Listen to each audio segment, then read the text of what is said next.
بسم اللہ الرحمن الرحیم۔ السلام علیکم۔ برائے مہربانی میری اس ویڈیو کو لائک اور شیئر کریں اور میرے یوٹیوب چینل کو سبسکرائب کریں۔ مجھے پیٹرین کے ذریعے سپورٹ بھی کیجیے، شکریہ۔ یہ ہے قاضی محمد سلیمان سلمان منصور پوری کی لکھی ہوئی سیرت نبوی رحمت للعالمین۔ برائے کرم درود شریف پڑھ لیجیے۔ اللہم صلی علی محمد وعلی آل محمد کما صلیت علی ابراہیم وعلی آل ابراہیم انک حمید مجید۔ اللہم بارک علی محمد وعلی آل محمد کما بارکت علی ابراہیم وعلی آل ابراہیم انک حمید مجید۔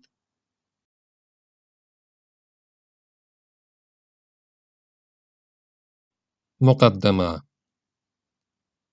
حضرت مسیح علیہ السلام سے قریباً 2000 سال پیشتر کا ذکر ہے کہ سلطنت بابل نہایت عروج پر تھی۔ سلطنت کی مالی حالت مستحکم اور فوجی طاقت زبردست تھی۔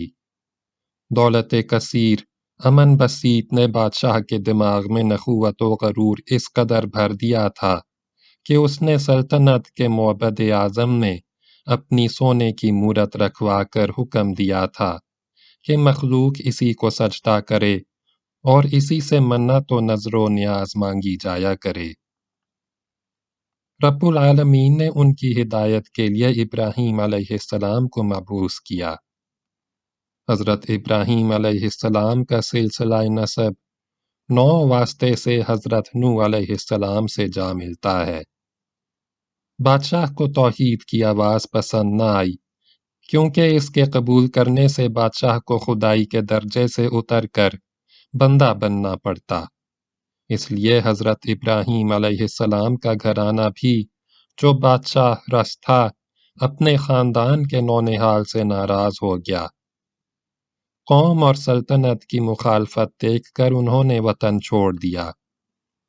سارہ علیہ السلام جو بیوی تھی اور لوط بن فاران علیہ السلام جو ان کا برادر زادہ یعنی بھتیجا تھا، دونوں نے مہاجرت میں ان کا ساتھ دیا۔ حضرت ابراہیم علیہ السلام نے اپنی گزران کے لیے بھیڑ بکریاں رکھ لی تھیں۔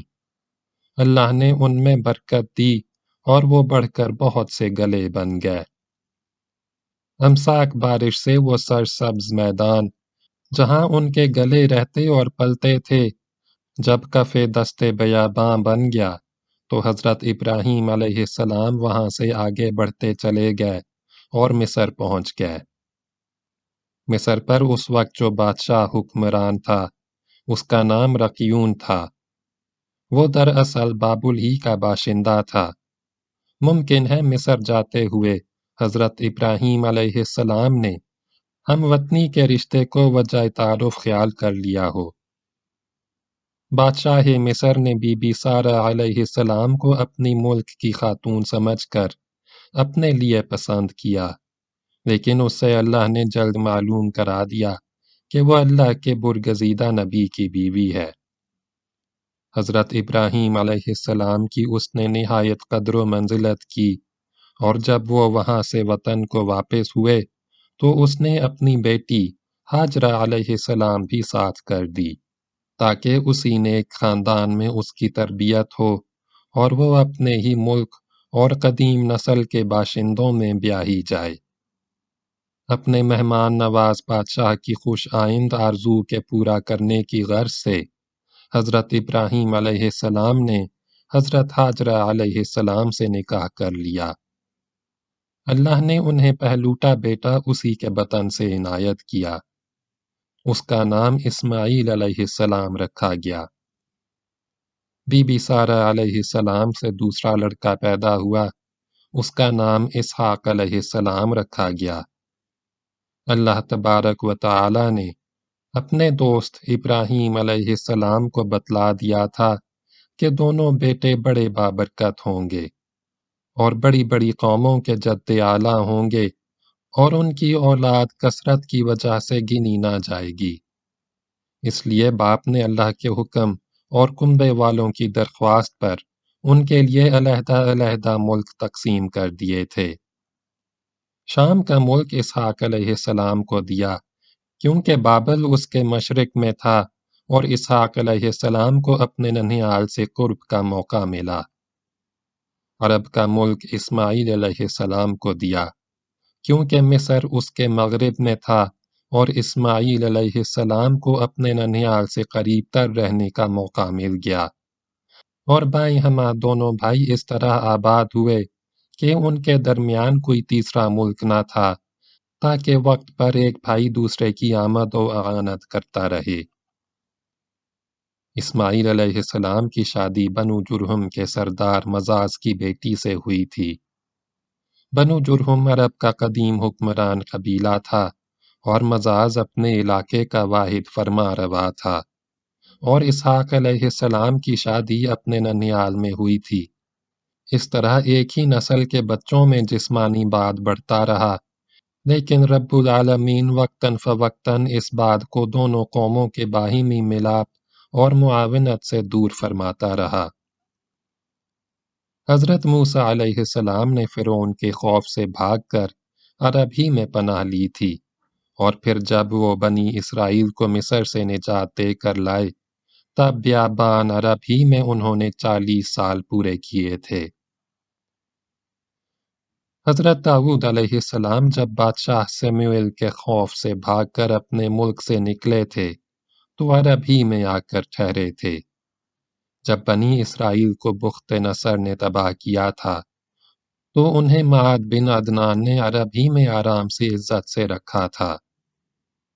حضرت اسحاق علیہ السلام کی اولاد میں پیدا ہونے والے انبیاء نے بھی اپنے الہامات میں بنی اسماعیل علیہ السلام کی بابت بہت کچھ اشارے کیے ہیں۔ اس جگہ میرا مقصود صرف حضرت اسماعیل علیہ السلام کی بابت کچھ لکھنے کا ہے۔ حضرت ابراہیم علیہ السلام نے ان کو اور ان کی والدہ کو اس جگہ آباد کیا تھا جہاں اب شہر مکہ آباد ہے۔ مقدس باپ نے نامور بیٹے کی شمولیت سے اس جگہ ایک مسجد بھی مکعب شکل کی بنا دی تھی، اور اللہ سے دعا کی تھی کہ وہ مالک الملک اس سنسان جگہ میں آباد ہونے والی قوم کی روزی کا خود سامان کرے۔ انہیں کھانے کے لیے عمدہ عمدہ میوے ترکاریاں ملتی رہیں، اور ان کی ہدایت اور رہنمائی کے لیے ایک عظیم الشان رسول بھی اسی مقام پر پیدا ہوا۔ اسماعیل علیہ السلام کی اولاد میں 12 بیٹے ہوئے۔ انہوں نے عرب کو آپس میں تقسیم کر لیا، اور وہ بہت جلد اس قدر پھیل گئے کہ مغرب کی طرف مصر سے جو ان کا ننھیال تھا جا ملے، اور جنوب کی طرف ان کے خیمے یمن تک پہنچ گئے، جہاں باپ نے ان کے بھائیوں بنو قطورہ کو آباد کیا تھا، اور شمال کی طرف ان کی بستیاں شام سے جا ملیں، جہاں ان کے بھائی بنو اسحاق آباد ہوئے تھے۔ اسی طرح ایک ہی باپ کے فرزند بابل اور مصر کے قدیم علم و تہذیب کے مالک ہو گئے، اور بحر ہند و بحیر احمر کی ایسے بندرگاہوں پر ان کا قبضہ ہو گیا جہاں سے اس وقت کی تمام متمدن دنیا کی تجارت پر وہ اپنا قبضہ کر سکتے تھے، اور عرب کا اندرونی حصہ بھی ان کے پاس آ گیا، جو غیر اقوام سے بچاؤ کے لیے ہمیشہ ناقابل تسخیر حصار ثابت ہوا۔ حضرت اسماعیل علیہ السلام کی اولاد میں ان کا دوسرا فرزند قیدار نہایت نامور ہوا ہے۔ قیدار کی اولاد خاص مکہ میں آباد رہی۔ انہوں نے اپنے باپ کی طرح اس مقدس مسجد کے حقوق کو ہمیشہ سے پورا کیا، جو دنیا کے لیے توحید کی پہلی درسگاہ تھی۔ قیدار کی اولاد میں 37 پشت کے بعد عدنان اول نہایت اول العزم شخص گزرا ہے۔ اس کے چھوٹے بھائی عق نے یمن میں سلطنت قائم کر لی تھی۔ عدنان کے بعد اس قوم پر بنی جرہم کا قبیلہ غالب آ گیا۔ اگرچہ وہ ان کے ماموں ہی تھے، تاہم بنو جرہم نے ان کو 207 عیسوی میں مکہ سے نکال دیا تھا، کیونکہ بنو اسماعیل نے اب تک بنو جرہم کا بت پرستی میں ساتھ نہ دیا تھا۔ لیکن قصی نے جو عدنان دوم سے 15ویں پشت میں ہے، پھر مکہ پر قبضہ حاصل کر لیا، اور اس نے مکہ میں مشترکہ حکومت کی بنیاد 440 عیسوی میں رکھ کر مندرجہ ذیل عہد قائم کیے: 1 رفادہ، 2 سقایہ، 3 حجابہ، 4 قیادہ، 5 قومی نشان بنایا جسے لوا کہتے تھے، اور 6 نیز قومی مجلس قائم کی جسے ندوہ یا دارالندوہ کہتے تھے۔ قصی کے بعد اس کا فرزند عبد مناف، پھر اس کا فرزند ہاشم، پھر اس کا فرزند عبد المطلب، پھر اس کا فرزند ابو طالب اپنے اپنے وقت میں مکہ کے محترم سردار ہوتے رہے۔ سیدنا محمد رسول اللہ صلی اللہ علیہ وسلم، جن کی سیرت پاک پر یہ متوسط کتاب لکھی گئی ہے، عبد المطلب کے پوتے تھے۔ مذکورہ بالا بیان سے آپ سمجھ گئے ہیں کہ عرب میں بسنے والے کون تھے اور ان کا اپنے ہمسایہ ممالک کی قوموں کے ساتھ کیا تعلق تھا، لیکن ابھی ملک عرب کی نسبت مجھے کچھ اور بیان کرنا ضروری ہے۔ عرب کا محل وقوع۔ نقشہ دیکھنے سے معلوم ہوتا ہے کہ عرب وہ جزیرہ نما ہے جس کے مغرب میں بحیرہ احمر اور جنوب میں بحر ہند، مشرق میں خلیج فارس اور شمال میں ملک شام ہے۔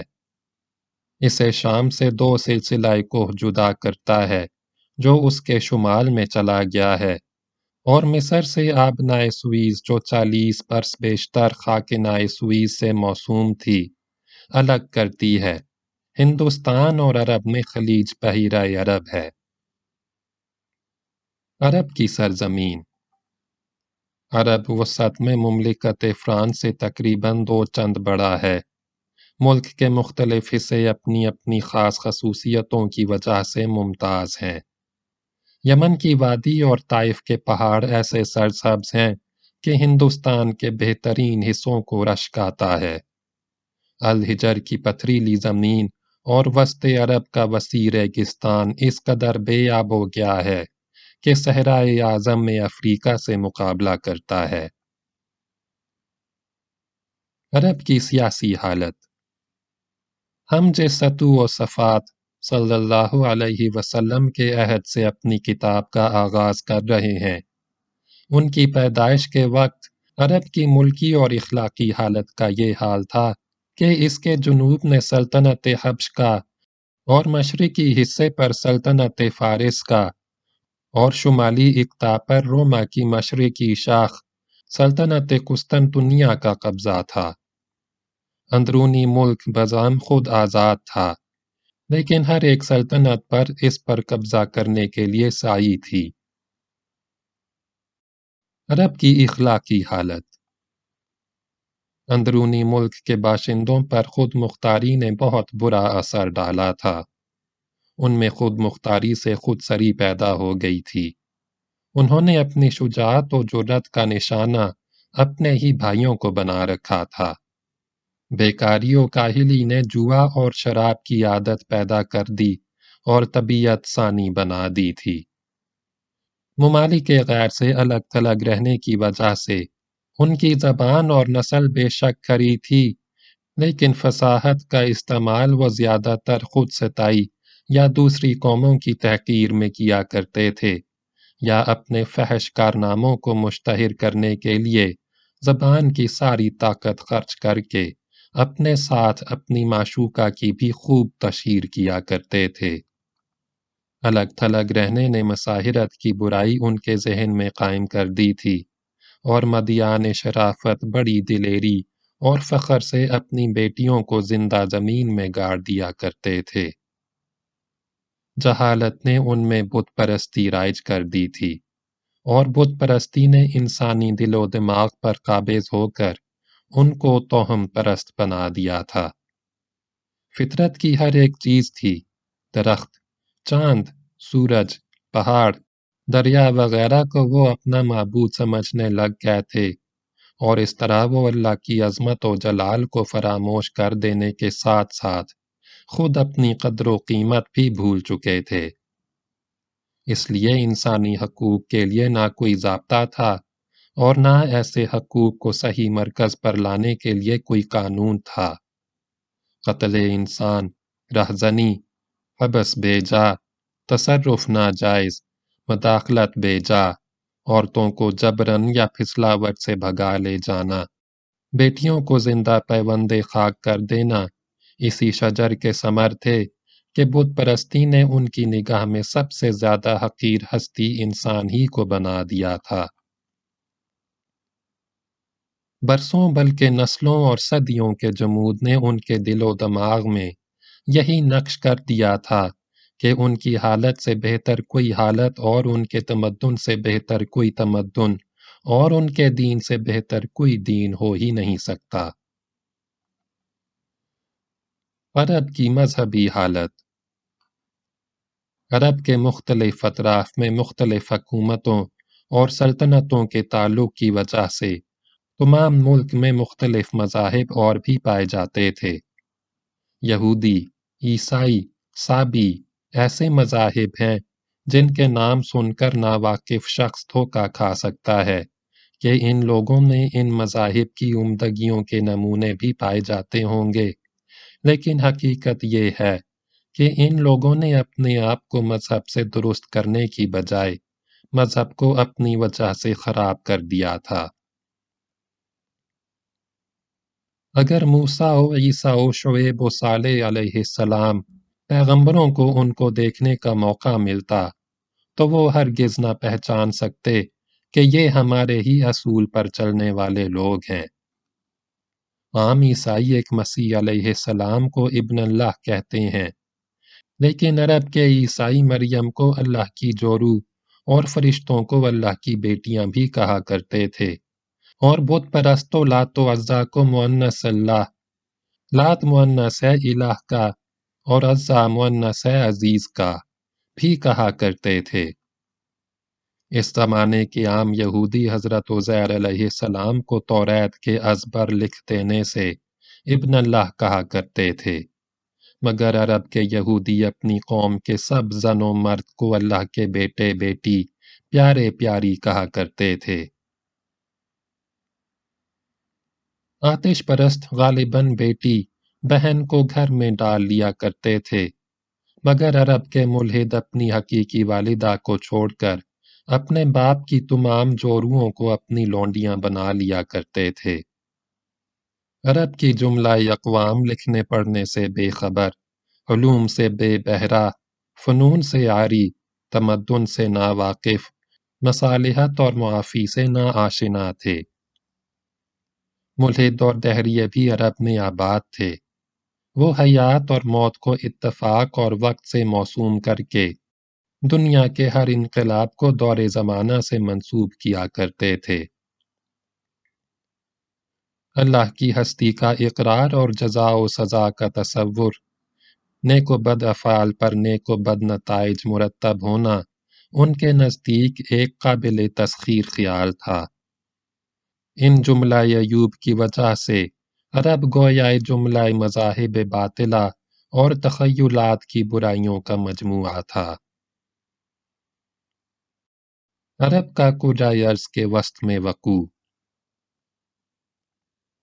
اگر ہم عرب کو کرۂ ارض کے نقش پر دیکھیں تو اس کے محل وقوع سے یہی معلوم ہوتا ہے کہ اللہ نے اسے ایشیا و یورپ و افریقہ کے بر اعظموں کے وسط میں جگہ دی ہے، اور وہ خشکی و تری دونوں راستوں سے دنیا کو اپنے داہنے اور بائیں ہاتھ سے ملا کر ایک کر رہا ہے۔ اس لیے ایسے ملک میں دنیا کے جملہ مذاہب کا پہنچ جانا اور جہالت کی حکومت اعلیٰ کے زیر اثر ہو کر سب ہی کا بگڑ جانا بخوبی ذہن نشین ہو سکتا ہے، اور اسی طرح یہ بھی سمجھ میں آ سکتا ہے کہ اگر تمام دنیا کی ہدایت کے واسطے ایک واحد مرکز قائم کرنے کے لیے ہم جگہ کا انتخاب کرنا چاہیں تو عرب ہی اس کے لیے موزوں ہے۔ خصوصاً اس زمانے پر نظر کر کے ہم کہہ سکتے ہیں کہ جب افریقہ، یورپ اور ایشیا کی تین بڑی سلطنتوں کا تعلق عرب سے تھا تو عرب کی آواز ان براعظموں میں بہت جلد پہنچ جانے کے ذرائع بخوبی موجود تھے۔ رب العالمین نے جہاں تک میں سمجھتا ہوں اسی لیے سیدنا محمد رسول اللہ صلی اللہ علیہ وسلم کو عرب میں پیدا کیا اور ان کو بتدریج قوم اور ملک اور عالم کی ہدایت کا کام سپرد فرمایا۔ نبی صلی اللہ علیہ وسلم کے اعلیٰ کام۔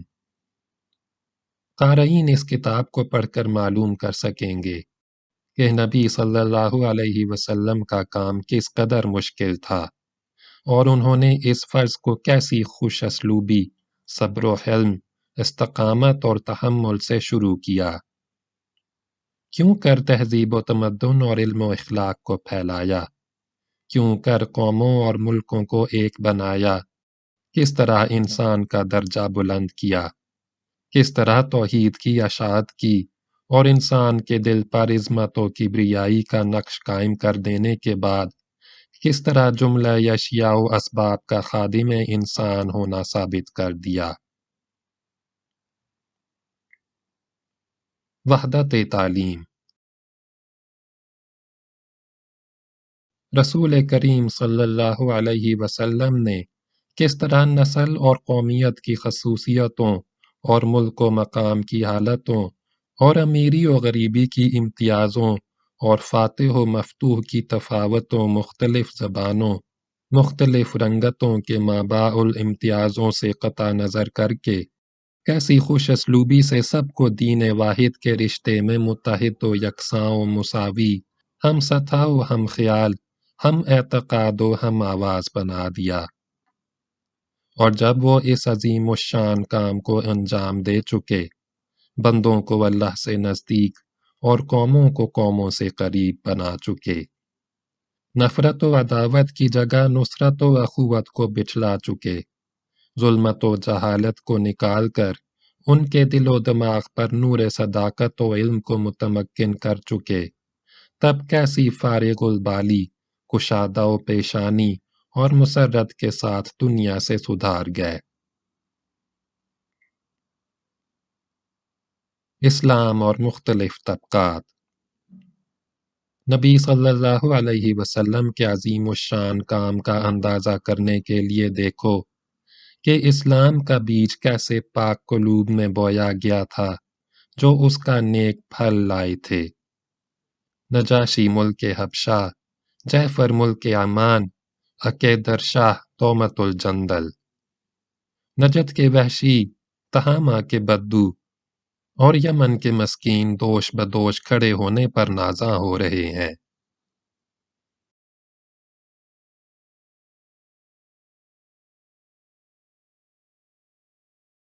مختلف مذاہب اسلام وحدت میں۔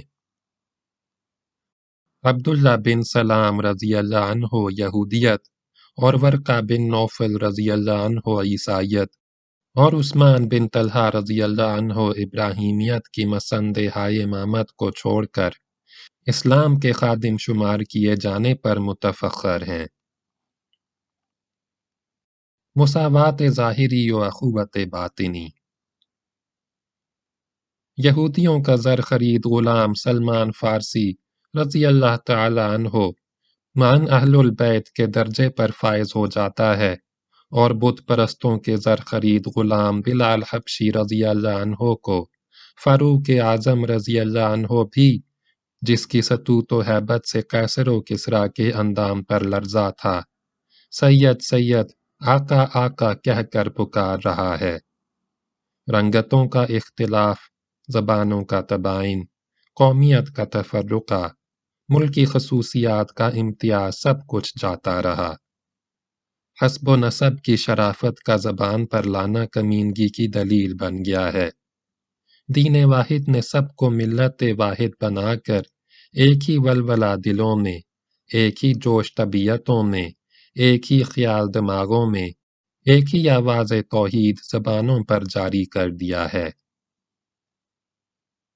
دشمنوں کا دوست بن جانا۔ دشمن دوست بن گئے اور جان سے تان جان نثار ثابت ہوئے ہیں۔ وہ عمر بن عاص رضی اللہ عنہ جو حبش میں نجاشی کے پاس قریش کا سفیر بن کر گیا تھا کہ مسلمانوں کو بطور ایکسٹریڈیشن مجرموں کے حاصل کرے، چند سال کے بعد وہی عمان کے بادشاہ کے پاس داعیہ اسلام بن کر جاتا ہے اور ہزاروں اشخاص کے مسلمان ہو جانے کی بشارت نبی صلی اللہ علیہ وسلم کی خدمت میں لاتا ہے۔ وہی خالد بن ولید رضی اللہ عنہ جو جنگ احد میں بت پرستوں کے رسالہ کی کمانڈ کرتا ہوا مسلمانوں کو تباہ کرنا اپنی زندگی کا اعلیٰ مقصد سمجھتا تھا، کچھ عرصے کے بعد حاضر ہوتا ہے، لات و عزا کے مندروں کو اپنے ہاتھ سے گراتا اور اسلامی فتوحات میں گرم جوش جنرل کا درجہ پاتا ہے۔ وہی عروہ بن مسعود رضی اللہ عنہ جو حدیبیہ میں آن حضرت صلی اللہ علیہ وسلم کو مکہ میں داخل ہونے سے روکنے کے لیے قریش کا سفیر بن کر آیا تھا، خود بخود مدینہ منورہ میں حاضر ہوتا ہے اور اپنی قوم میں دعوت اسلام کی اجازت حاصل کر کے اسی خدمت میں اپنی جان قربان کر دیتا ہے۔ وہی سہیل بن عمر رضی اللہ عنہ جو معاہدہ حدیبیہ میں بت پرستوں کی جانب سے کمشنر معاہدہ تھا اور جس نے عہد نامے میں اسم پاک محمد صلی اللہ علیہ وسلم کے ساتھ لفظ رسول اللہ لکھے جانے پر انکار کیا تھا، وفات نبوی صلی اللہ علیہ وسلم کے بعد بیت اللہ میں کھڑے ہو کر اسلام کی صداقت اور دین الہی کی تائید میں ایسی زبردست تقریر کرتا ہے جو سینکڑوں دلوں میں سکینت اور ایمان بھر دیتی ہے۔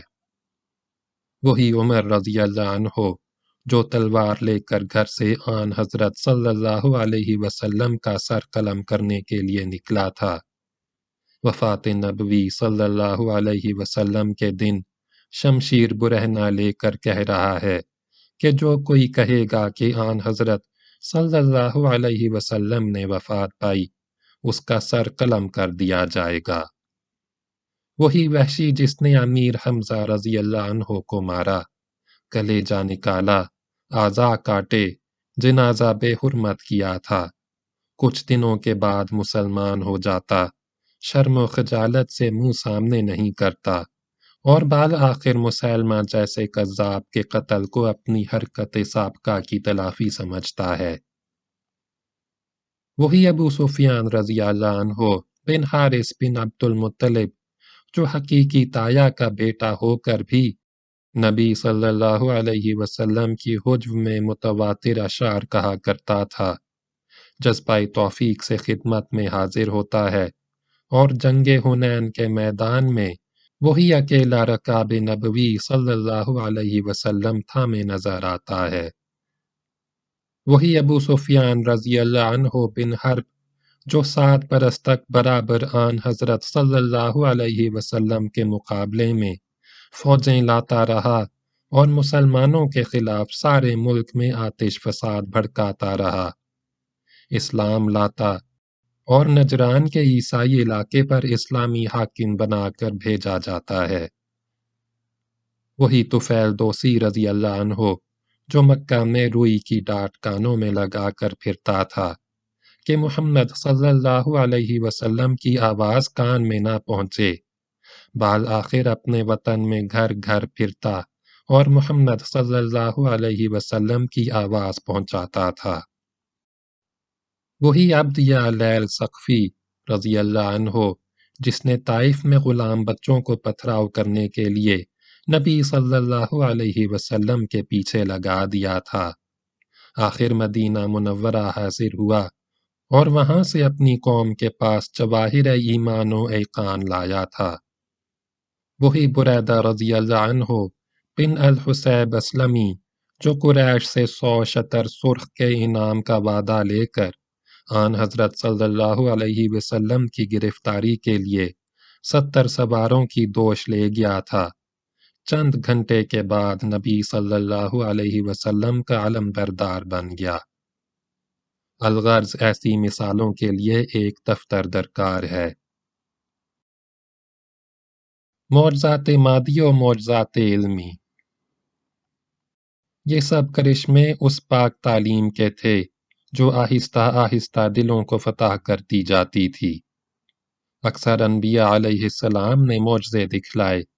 لاٹھی، سانپ، پتھر، دریا، آگ کی قلب و ماہیت یا سلب خاصیت کا نظارہ دیکھنے والوں کو نظر آیا۔ لیکن نبی صلی اللہ علیہ وسلم نے عظیم الشان معجزہ دکھلایا کہ دلوں کو بدل دیا اور روح کو پاکیزہ بنا دیا۔ انسان اور لاٹھی، انسان اور سانپ، انسان اور پتھر میں جتنا تفاوت ہے، وہی تفاوت اس معجزے اور دیگر معجزات میں بھی ہے، اور وہی چیز ہے جو آج تک ان سب دماغوں کی حیرت و محویت کا موجب ثابت ہوئی ہے جنہوں نے نبی صلی اللہ علیہ وسلم کے متعلق باوجود مخالفت مذہب کچھ کہنا یا کچھ لکھنا چاہا ہے۔ کاش مسلمان اس پاکیزہ تعلیم کی قدر کریں۔ کاش وہ نبی صلی اللہ علیہ وسلم کے پاک مقصد سے آگاہی حاصل کریں۔ کاش وہ اسلام کی حفاظت کو اپنا فرض سمجھیں۔ کاش وہ اسلام کی بقا کو اپنی جانوں، اپنے بچوں، اپنے باپ، پیر، بزرگوں کی حیات و بقا سے زیادہ ضروری سمجھنے لگیں۔ قارئین، نبی صلی اللہ علیہ وسلم کی سیرت میں یہ عجیب خصوصیت ہے کہ اس سے ہر طبقے کا شخص ہدایت پا سکتا ہے۔ آن حضرت صلی اللہ علیہ وسلم دنیا کی ہوا میں سانس لینے سے بیشتر یتیم ہو چکے تھے، اس لیے مسکینی و غربت ایسے اوصاف ہیں جو حضور صلی اللہ علیہ وسلم کے توام ہیں۔ سیرت نبوی صلی اللہ علیہ وسلم کی خصوصیات اور زندگی کے گوناگوں حالات۔ عمر کے ابتدائی سال دیہاتی زندگی میں بسر ہوئے تھے، اس لیے سادگی و بے تکلفی نے حضور صلی اللہ علیہ وسلم کے ساتھ ساتھ نشو و نما پائی تھی۔ لڑکپن کا زمانہ ایسے وقت میں کٹا تھا جبکہ قوم حرب الفجار وغیرہ لڑائیوں میں مصروف تھے، اس لیے امن بسیط اور ہمدردی عامہ کی قدر و منزلت شروع ہی سے حضور صلی اللہ علیہ وسلم کے خاطر نشین تھی۔ 25 سال کی عمر تک حضور صلی اللہ علیہ وسلم نے شادی نہیں کی۔ تجرد کا یہ زمانہ جو عین عنفوان شباب کا عالم تھا، کمال عفت و عصمت، شرم و حیا سے بسر ہوا۔ دیکھنے والوں کی شہادت موجود ہے کہ حضور پردہ نشین کنواری لڑکیوں سے بڑھ کر باشرم و باحیا تھے۔ آن حضرت صلی اللہ علیہ وسلم نے معاش کے لیے تجارت کو پسند فرمایا تھا، اور اس طرح ان بلند حوصلہ لوگوں کے لیے جو ثبات و استقلال، معاملہ فہمی و ضرورت شناسی، علم اور بردباری سے متصف ہوں، ہدایت فرمائی کہ تجارت سے بہتر اور کوئی معاش نہیں۔ مردانہ جمال میں کمال حسین، حسب و نسب میں عالی خاندان ہونے پر بھی ایک بیوہ عورت سے جو عمر میں حضور صلی اللہ علیہ وسلم سے 15 سال زیادہ تھی، پہلا نکاح کیا اور اس سے عقد بے افغان کی ضرورت اور عظمت پر نہایت شاندار نمونہ قائم فرمایا۔ نیز واضح کر دیا کہ متاحل زندگی میں بھی ہم کیوں کر شہوانی خیالات کے تقید سے آزاد رہ سکتے ہیں۔ یہ بیوی نہایت متمول تھی، لیکن آن حضرت صلی اللہ علیہ وسلم نے اپنی کائنہ طبیعت اور زاہدانہ سیرت کی وجہ سے اپنے آپ کو اپنی بیوی یا اپنے خاندان کی امداد مالی سے ہمیشہ مستغنی ثابت کیا، اور اس طرح اپنی مدد آپ کرنے والوں کی سر راہ ایک مشعل روشن فرمائی۔ آن حضرت صلی اللہ علیہ وسلم نے تھوڑے ہی عرصے میں اپنی صادقانہ و ہمدردانہ زندگی کا اثر خون خوار عرب پر پھیلا دیا تھا، اور سب کے دلوں میں اپنے لیے عزت و محبت کے ساتھ جگہ بنا لی تھی، اور اسی طرح پر راست بازوں کے لیے ایک درخشندہ مثال قائم فرما دی کہ کیوں کر نیکی اور صداقت کی طاقت ظلم اور جہالت کو مغلوب کر سکتی ہے۔ آن حضرت صلی اللہ علیہ وسلم نے تعاون و تمدن کی برکات اور طاقت کو سمجھا، اور حلف الفضول کے قائم کرنے سے قیام امن اور حفاظت نوع انسانی کی جدید سڑک تیار کر دی، اور ان منتظمین کو جو سچے دل سے کسی ملک کو ترقی دینا چاہتے ہیں، اسی ملک کے باشندوں کو شریک انتظام کر لینے کے ذریعے اصول کا سبق دیا۔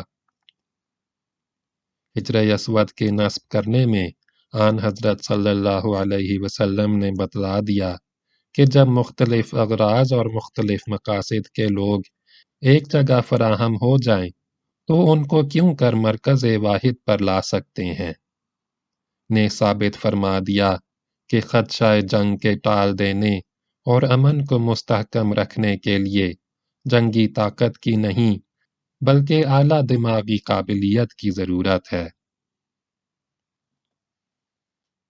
آن حضرت صلی اللہ علیہ وسلم کی نبوت کی مجموعی شان۔ آن حضرت صلی اللہ علیہ وسلم کی نبوت میں جملہ انبیاء کی شان نظر آتی ہے۔ آپ صلی اللہ علیہ وسلم مسیح علیہ السلام کی طرح جھٹلائے اور ستائے گئے، پھر بھی صابر و شاکر ہی پائے گئے۔ آپ صلی اللہ علیہ وسلم نے یحییٰ علیہ السلام کی طرح بیابانوں اور بستیوں میں اللہ کی آواز کو پہنچایا۔ آپ صلی اللہ علیہ وسلم نے عیسیٰ رسول اللہ علیہ السلام کی طرح اللہ کے گھر کی عظمت و حرمت کو از سر نو زندہ فرمایا۔ آپ صلی اللہ علیہ وسلم نے ایوب علیہ السلام کی صبر و شکیبائی کے ساتھ گھاٹی میں 3 سال تک محصوری کے دن کاٹے، پھر بھی آپ صلی اللہ علیہ وسلم کا دل اللہ کی ثنا گزاری سے لبریز اور زبان ستائش گوئی سے زمزمہ سنج رہی۔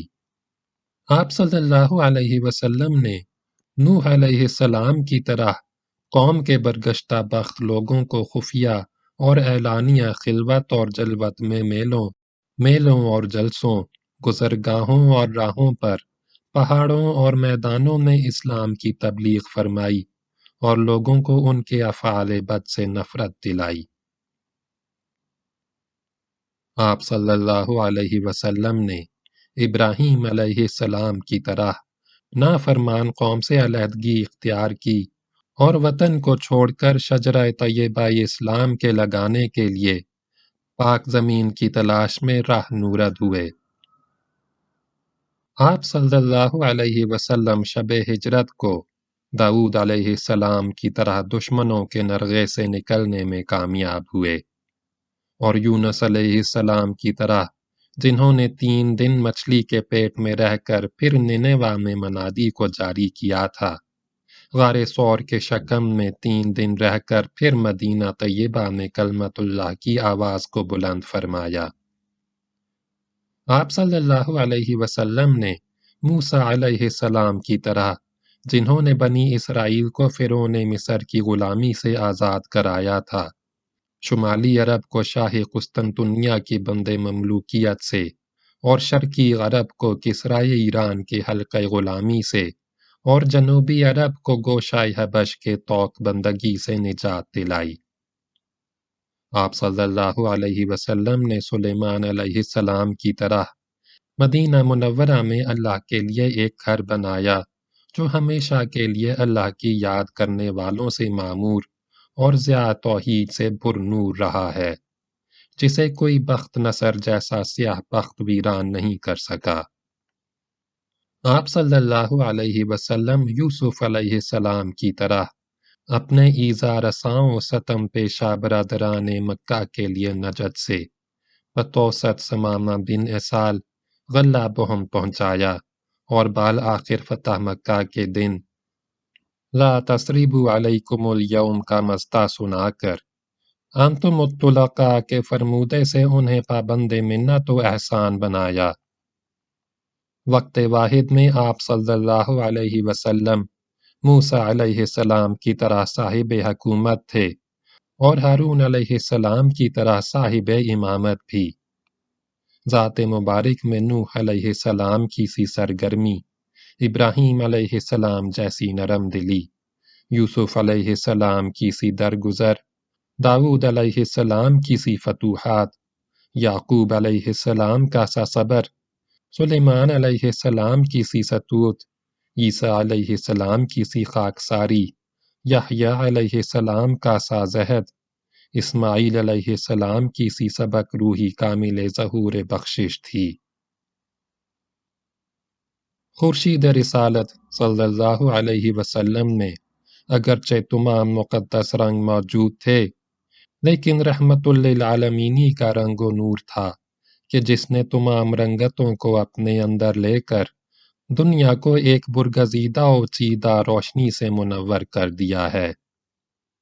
ذرہ بے مقدار کی کیا تاب کہ خورشید عالم افروز کی جلوہ نمائی میں آنائے داری کرے، اس لیے سادہ و مختصر حالت پیش کر دیتا ہوں۔